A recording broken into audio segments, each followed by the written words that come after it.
Greetings, Inquisitors. Welcome to Loquitur RPG. Today I'm going to present a Dungeons & Dragons character build.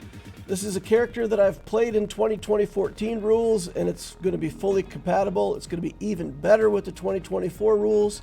I understand that they haven't been officially published yet, but we know for the most part what those rules are going to look like, so I'm going to present to you today Hester du Calise, the Vicious Pirate.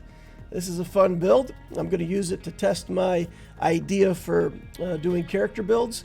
Please hit that like button if you like this sort of thing, or if you like this content. Let me know in the comments below if you like the way this is laid out or don't, and it will inform me as to how I want to do future presentations. So let's get into it. Hester du Calise. The concept for this character is to have a great point person for the party when exploring. Going to have rogue skills, high exploration and solving for anybody who wants to know what those terms mean. I did a video on how I'm doing these character builds, and I explain all that stuff. Our combat role is going to be single target control. I'm not saying single target damage. This character is going to do quite a bit of damage. It's going to be decent, but it's mainly built for control. This character can take very fast turns. It can be very easy for new players to play a character like this once you understand the concepts. So the role targets, again, remember, we've defined the damage, the support, and control for combat. Exploration, we've defined exploration as different than solving, so sneaking around, solving, finding, they're different kinds of skills. Social interaction, role play, influence, persuasion, leadership, that kind of stuff. So for this character, here's what I believe the graph looks like. In terms of damage is okay. I would give it maybe a 6 out of 10. The support, not a whole lot of support out of this character, not a lot to help your allies specifically. Control in terms of preventing damage and determining who gets hit. Remember, tanking is under control in my evaluations of these characters. So this character can easily tank things up, and that gives them a good control score. In exploration and solving, as a rogue with a lot of rogue skills, we're pretty high in exploration and solving. We can easily be the point person. Maybe not the best, so I've given you 7 out of 10 for this build. And then for the influence, the social interactions, we do have some things that can help there. I'd give it a 4. Not great, but definitely some things to help. So this is a character that has a good role in combat, has a good role outside of combat, social interactions, can participate in all of it. In terms of team synergy, this character can fit into any party as a rogue or a scout. Ideally, you want to have another character that's meant for tanking in the party. You don't want this character to be your primary tank, or where the other people in the group would consider you to be their primary tank. It has Barbarian levels, and if you say to somebody, I'm going to play a rogue Barbarian, they're going to think, oh, he's going to go to the front line and tank, so therefore it's a tank character. But we really want people to know that this is a rogue character, and we're more into the control aspects of the game than we are for tanking. So if there's a fighter or a paladin, we would appreciate that. Respectable single target damage, combining rogue and barbarian features, and then effective grappling for situations where it's relevant. We're going to have a high strength. Rage, of course, gives us advantage. In the new system, I don't know if that's going to give characters disadvantage on their saving throws. I guess I haven't seen that text written out specifically enough to know. Grappling has now changed from a skill check to a saving throw, so even so, this character should be able to do as well as grappling as anyone else. Very mobile problem solver, and in specifically what I want to say, let's say you're in a combat where part of the combat is you have to run away, and in order to run away, somebody has to pull the lever. So you're trying to figure out how to separate one person from the group to go get the lever, and maybe there's somebody who has some kind of teleport spell or something like that they're going to use to get out, whatever. This character is excellent. We're going to have very high movement. We can easily be the character that runs across the battlefield, pulls the lever, still escapes across the bridge before the party can even get there. So mobile problem solving in combat is going to be very high with this character. So in terms of role play, how I role played Hester, is an Ancestral Guardian Barbarian, so she had inherited a relic, and it's both a prize and a burden. This is a chalice of Extar that she has to carry, and she's obliged to carry that. You know, it's a religious relic, so people will call for it, and then she has to be the one to bring it to them. So there's kind of a downside to her ancestral inheritance here. And she hates her duty, and so she took to thievery and pirate activities in between when she had to do her duty with the chalice. So she'll bring it to those who need it and let them use it. She says all the right things, but privately, she's, especially when it's like important people and nobles and the rich people that just want to see the relic, she feels like really angry about all of that. You know, barbarian and all. So Hester's a combination of rogue and barbarian. The rogue levels define how she acts out of combat. So she doesn't act like the typical barbarian out of combat. She's acting like a rogue out of combat for the most part. And the barbarian levels give her damage and control.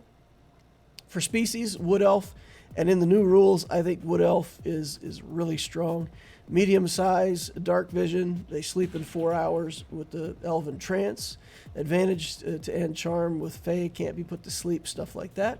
35 feet of movement. I've said before that I value movement very highly, and for a mobile character, that extra 5 feet of movement helps quite a bit. We get perception. Wood Elves get Longstrider. Longstrider is a non-concentration spell that gives you extra movement. So even as a barbarian where we can't cast or concentrate on spells, we can still have Longstrider active going into combat. Also get Pass Without Trace at level 5, I think, which is really fantastic to hide the whole party if you want to stealth into somewhere. I think the extra 5 foot of movement's a big deal, and I think that overall Wood Elf could be, in a subtle way, one of the strongest species for anybody who's planning to be a melee stealth character, whether that's a rogue or a barbarian or a fighter or anything. If you plan to be able to sneak and you want to be in melee, that movement from Longstrider and the ability to stealth up really is going to be, I think, a premium race. In feats and backgrounds, this is ahead of the official release, and I haven't seen enough detail on how exactly these backgrounds are going to work, but suffice to say that we're going to take a background that has the toughness feat, and we're going to add some hit points that way. If we can get any relevant skills like stealth and acrobatics and investigation with the background, we want that. But at the end of the day, the core skills that we're going to look for: stealth, perception, investigation, athletics if we can get it. We're going to want thieves' tools, deception. So I think the 4 skills that we have to pick as rogue, important enough to say stealth, perception we'll get through elf, so we shouldn't need to do that. We should be able to get some optional stuff, thieves' tools and deception. And we'll take our expertise in stealth and perception. You could also take your expertise in thieves' tools or deception, depending on how your party is and what you want to do with the character. There's a lot of options there. You could also take knowledge skills if you wanted them. Sleight of hand is good for some characters. I don't value sleight of hand so much. I tend to play characters that don't really want to steal and create a lot of chaos. So I typically do more of the functional skills and expertises, but if you like that kind of thing, sleight of hand. Insight's also pretty good for a rogue. Ability scores will dump max points in both strength and dexterity. We give +2 to strength, +1 to dexterity for a 17 total and a 16 total. Constitution, I'm only putting 5 points in there, and I know people might say you definitely need 14 Constitution, you need more Con. If this is your character to build, you want to take points out of Charisma and put them into Constitution, go ahead. I built it this way because, again, with the toughness feat available, we can get the extra hit points that we want without taking Constitution, and I kind of value a little bit of Charisma a lot in this character. We're eventually going to take Swashbuckler Rogue. Charisma will help with that a little bit more than Constitution will, but feel free to tailor this to your own desires if you want more Constitution. We're going to be a strength-based rogue.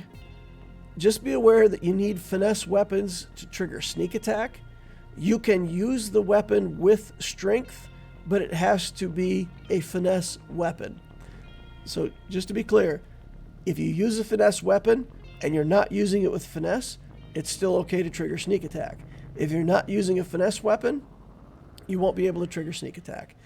So when we get our weapon masteries, we're going to want like weapons that we can use with Vex and Nick, short sword or scimitar, for example.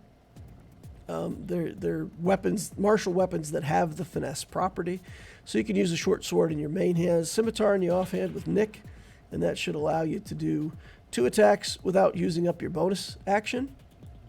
Really, really nice. So we are going level 1 rogue. Now I know if you're building a barbarian, a lot of people are going to say, why wouldn't you take your first level in barbarian? You get constitution as your proficient saving throw. You get more hit points in your starting level. You get better armor proficiencies, all of that stuff. And the reason is you want all of the rogue skills at level 1. Toughness mitigates the loss of those hit points. You're not planning to be a stand-in tank. You don't want to go into combat and just stand in the middle of 10 monsters anyway. So we really want what rogue brings at level 1. Also with the dexterity as your proficient saving throw. When we get the barbarians get the skill that lets them get advantage when they're making dexterity saves. So having dexterity as our proficient save leans into the barbarian skill that gives us advantage on dexterity saves. So we're getting that anyway. And eventually we should have enough con and a decent con saving throw. So this is the way we're going to play it. Level 2 and 3, we're going to take Barbarian, we're going to multi-class, and we're going to get Rage and Reckless Attack. Once you have Reckless Attack, in order to activate Sneak Attack, it needs to be within 5 foot of an ally, or you need to have advantage on the attack. As long as you're making melee attacks with Reckless Attack, you have your Sneak Attack enabled for the rest of the game. And this, to me, again, is a big deal. It's one of those subtle things that's a really big deal. Now we have Reckless Attack, just Reckless Attack all the time. There are some certain circumstances where you don't want a Reckless Attack, like if you're surrounded by 3 or 4 enemies. You may even want to dodge instead of attacking at all. But typically we're going to Reckless Attack every attack that we make all the time. Our offhand damage isn't great at this level. Remember, we can't add our ability score bonus to our offhand attacks. The reason we want to be dual wielding and making more attacks is just to give us more opportunities to trigger our sneak attack. We want to get that extra D6 in. At low levels, that D6 is quite a lot of damage. 3 or 4 damage every round on average makes a big difference. So we want to enable that and trigger it and get it. So having 2-weapon fighting, using 2 weapons with Nick, gives us access to that more often. Out of combat, we're scouting, stealthing, looking ahead, we're solving problems. When I played the character, I used a silent rage. So when Hester would rage, she would become so quiet that perhaps even the area around her would feel a little bit more still than usual, and she would just have this kind of seething, silent rage. When she was raging, she would almost never talk, even if she had something worth saying to the group. Again, that's a little bit of a roleplay choice, but I like the silent rage for this character. She's just silently seething. And remember, we're building this to be a combat skirmisher. We're not afraid to take a hit. We can tank if we need to. We don't want to be the party's tank. And for combat prep, if you ever get a prep round, we're going to want to put that long strider on. Remember, we get that as a wood elf. So let's talk through what combat looks like at level 2 and 3. At level 3, especially once we get reckless attacks, we're just going to move in, use our bonus attack action to rage, and then reckless attack twice. And with 2 rolls on the first attack, 2 rolls on the second attack, we're bound to hit almost anything in the game at this level that we should reasonably be fighting. And that should trigger sneak attack damage. And if we stay in combat, we don't mind at this level. We may be in or out of combat. But what will happen in a lot of combats, if you get these 2 attacks to go off and they both hit, Even though the weapon damage is pretty low, the 2 attacks together will often kill an enemy, and then you can continue to move afterwards. So when you use your movement, try not to engage with 2 or 3 enemies. Go into combat with 1 enemy. Try to take it down so that you can move back out and not be in combat. I also suggest having a net. The rules around the net have changed a lot, but I think, again, if you're having a control character, there's a lot of ways to get rid of a net. But the fact that the enemy has to get rid of the net in any way, shape, or form can be an advantage for us in combat. So carry around a net. You might want to use it. I built this character with 16 dexterity, so we should be able to use nets and those kinds of things. We can use a bonus action to extend our rage if we need to. Throwing a net won't help us keep rage. I don't think net counts as an attack in the way that it's currently worded. I would have to wait till the handbook comes out and check, but I think that's the case. We could also do a move, and instead of an attack, we could do a grapple. We could force that strength save, dexterity save, try to grapple an enemy if we want to control them. We also should have a hand crossbow. If we don't have to use our bonus action for something else, we could do 2 hand crossbows in a turn. You can't make multiple attacks with a hand crossbow. You can only fire each crossbow 1 time in a turn. But at this low level, with only 2 crossbows available to us, we could dual wield those if we wanted. It would just take our bonus action to be able to fire the second one. Again, we want to have something to do at ranged. If we're locked out of melee combat and just can't get to a target, we still want to have options where we can pull out some weapons and do something. So at early levels, my main utility, Hester's main utility, is really out of combat, being a scout, being a rogue, doing all that stuff. Combat damage is comparable to most other single target builds at this point. Early barbarians are pretty hard to kill with rage, giving half damage. Toughness gives back some health to make up for that level 1 that we took as a rogue. At level 4, we're going to become Path of the Ancestor Barbarian. And this is where we get our trademark skill. So let's look at our trademark, maybe don't call it a skill, but feature. Starting when you choose this path at 3rd level, Spectral Warriors appear when you enter your rage, and while you're raging, the first creature you hit with an attack on your turn becomes the target.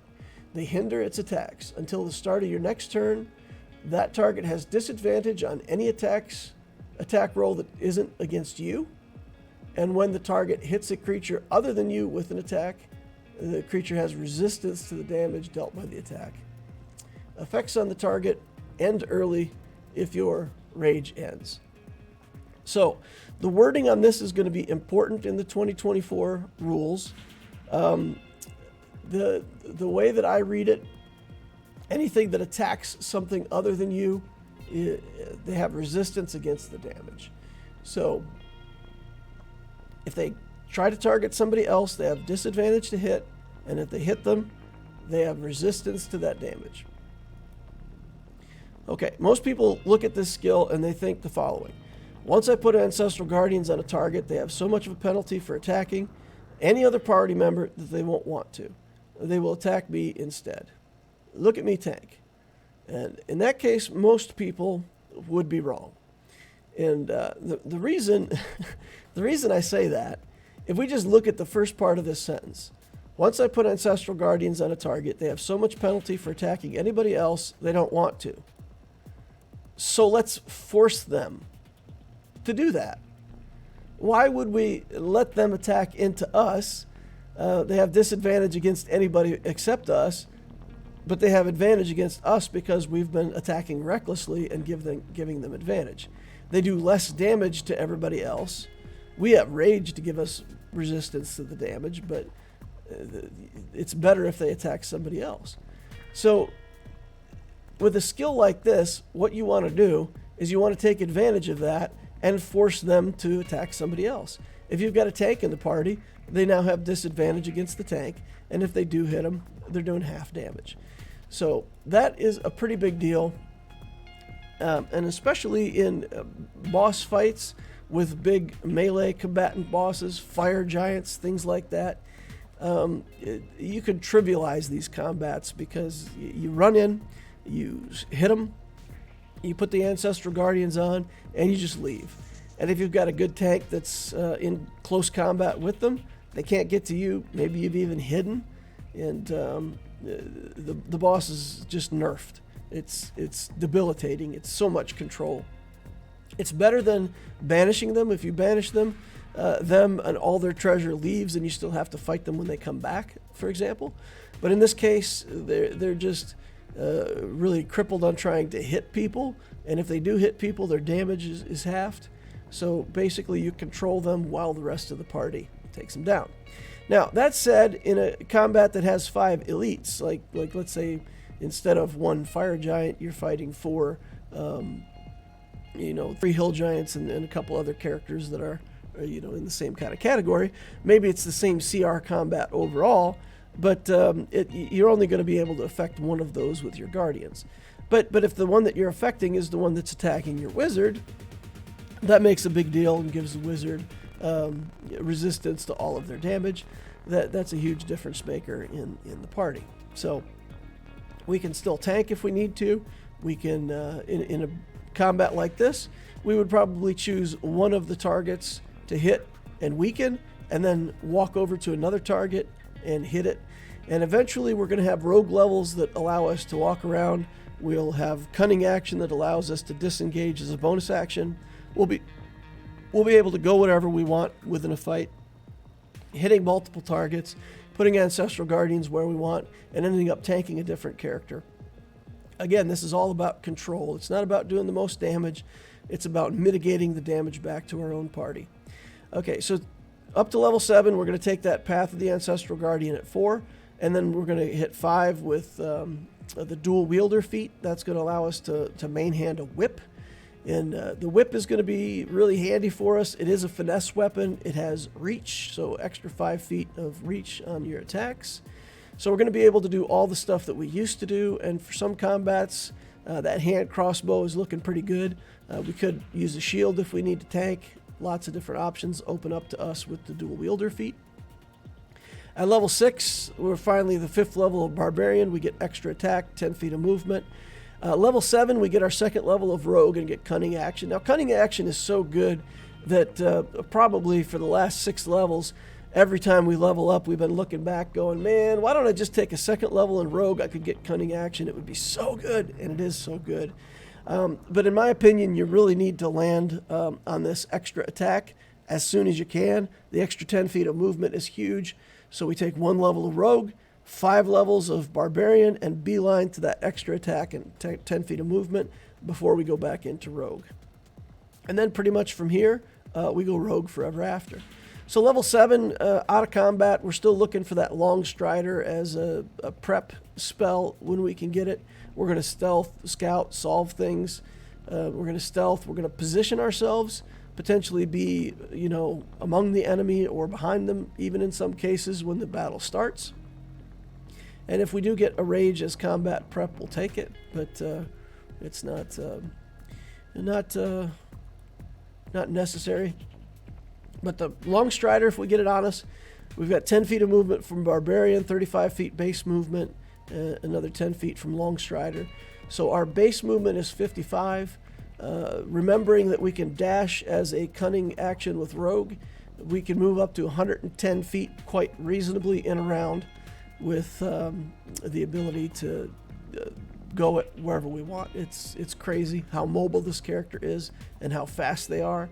And 55 feet of regular movement feels really good. Feels really good with a melee character. You can put this character onto the target whenever you want.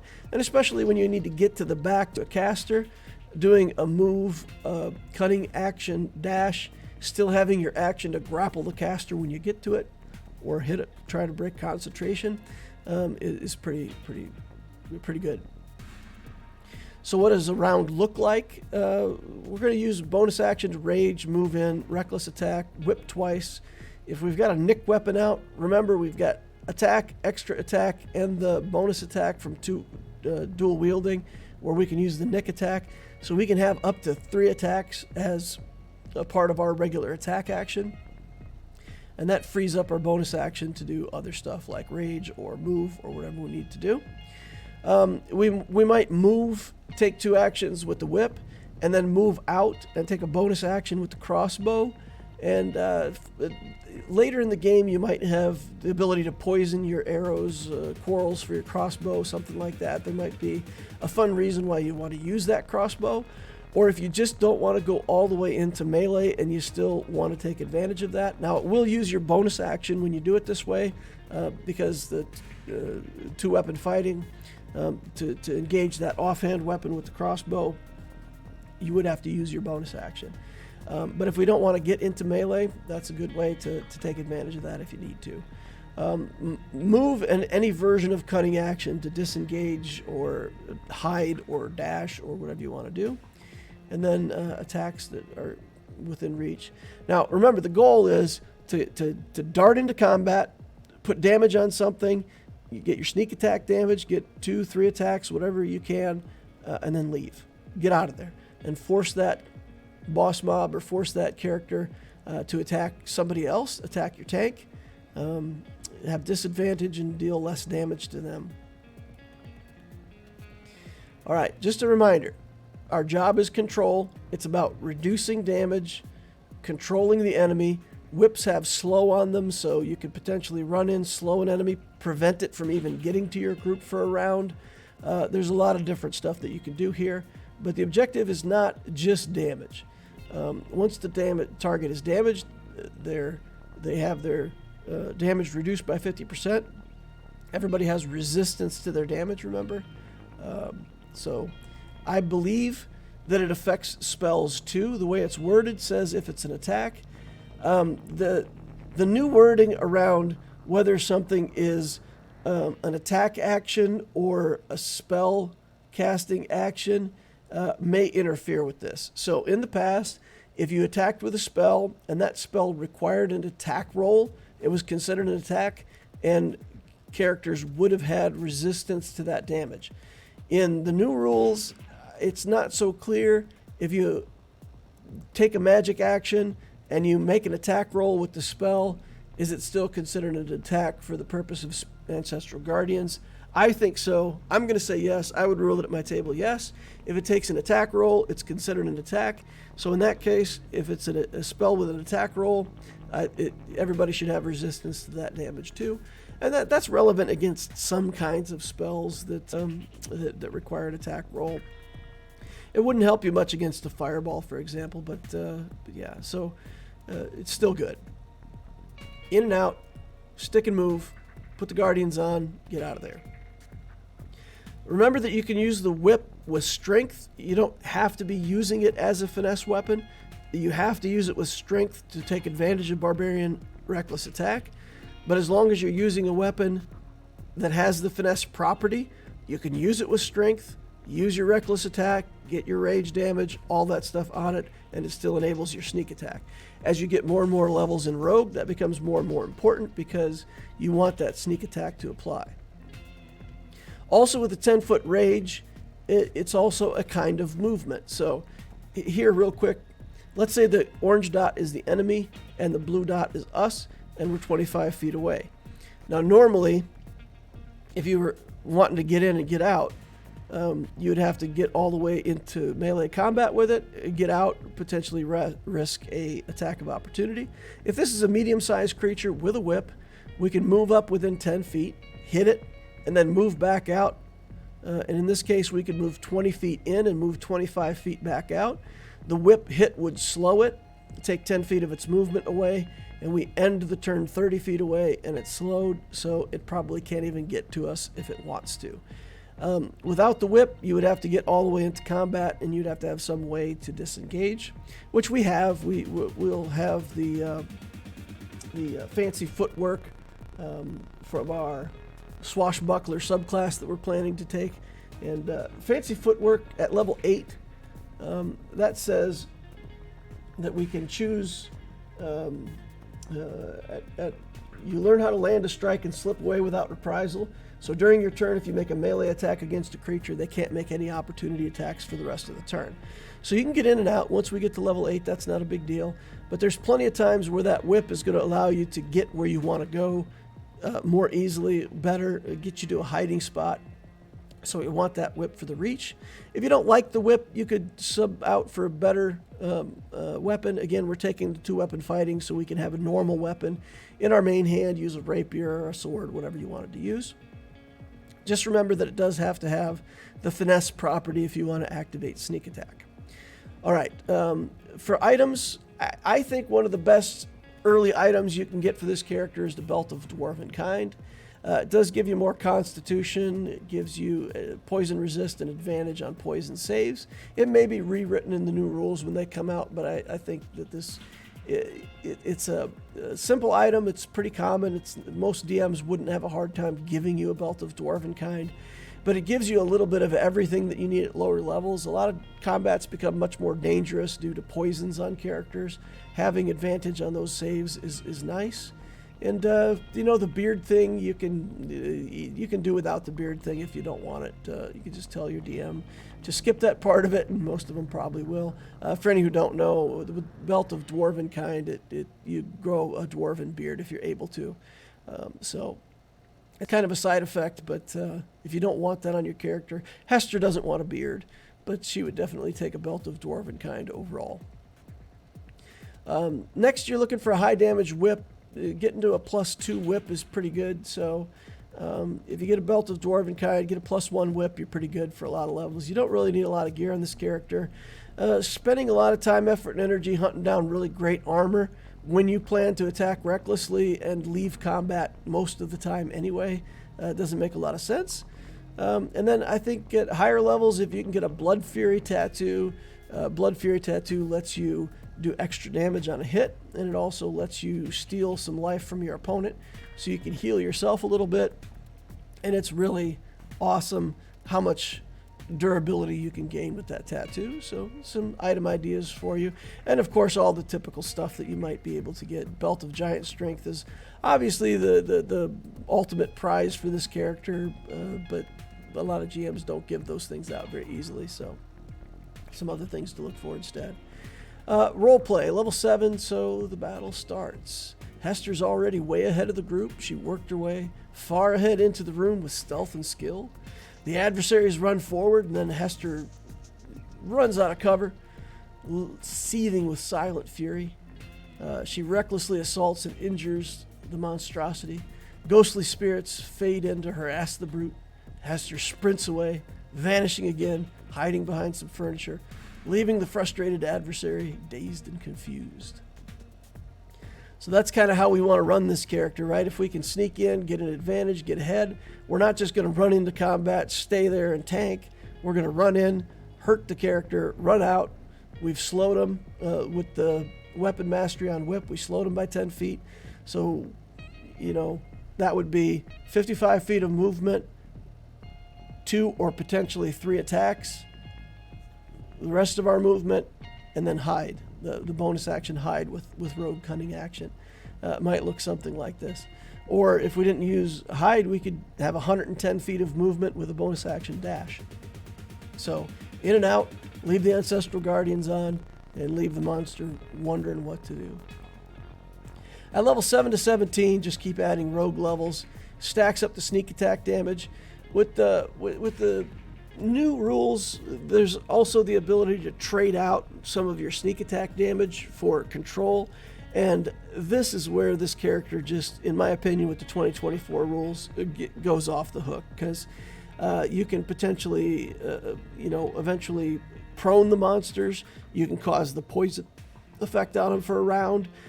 You can just do all kinds of things with the trading off sneak attack damage with those new abilities. I don't have them all memorized as I'm doing this video, but look into those options. It's pretty awesome. You can either take the damage or trade it off for more control.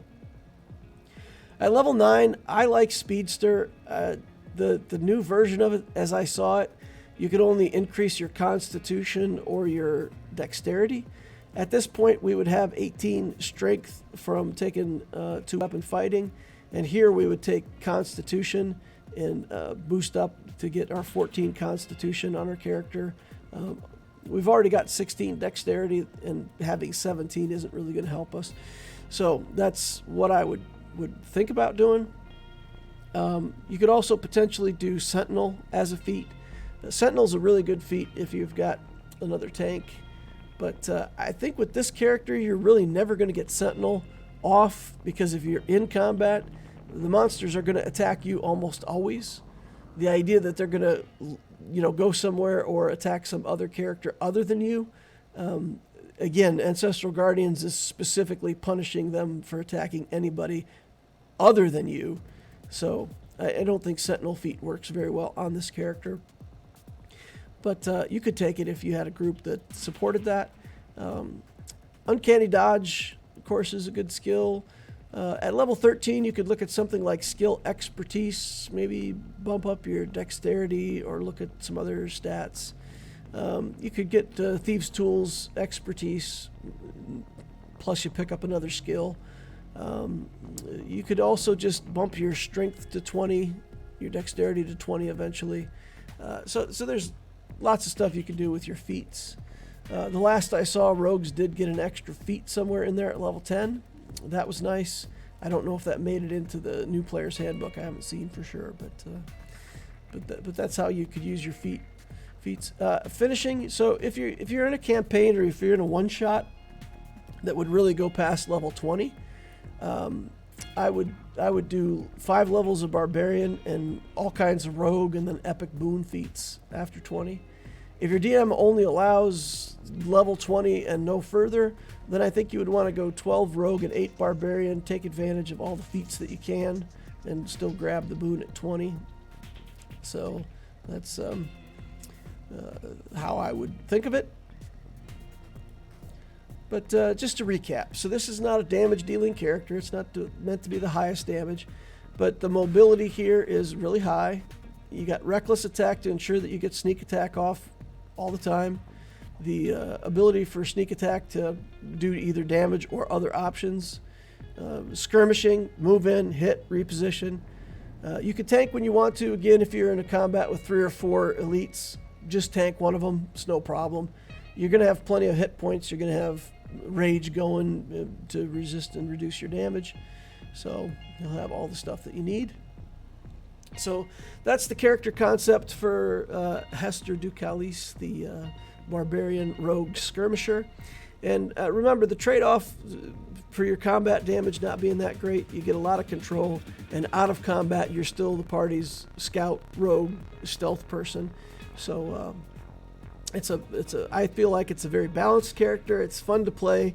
It really opens up a lot of options for the rest of your party, and you can run all across the battlefield solving whatever problem needs to be solved, whether that's pulling a lever or grappling a wizard or making somebody break concentration, whatever it is.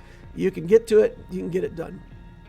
Remember with that mobile feat, if you do take, it's called Speedster now, but if you take that Speedster feat, that also means that when you take the dash action, you can ignore difficult terrain. That's another fantastic feat for this character. So take a look at those kinds of things, and if you end up building Hester, let me know how it turns out. Or if you play her in a one-shot, any suggestions that you have for the build, any thoughts, leave them in the comments down below. Again, this is the first build that I'm doing with this format, so leave me any comments, whether you liked it, didn't like it, what you think could change, be better, whatever, and then I'll take that advice going forward for how I do future builds. Thank you all for watching, and we'll see you in the next one.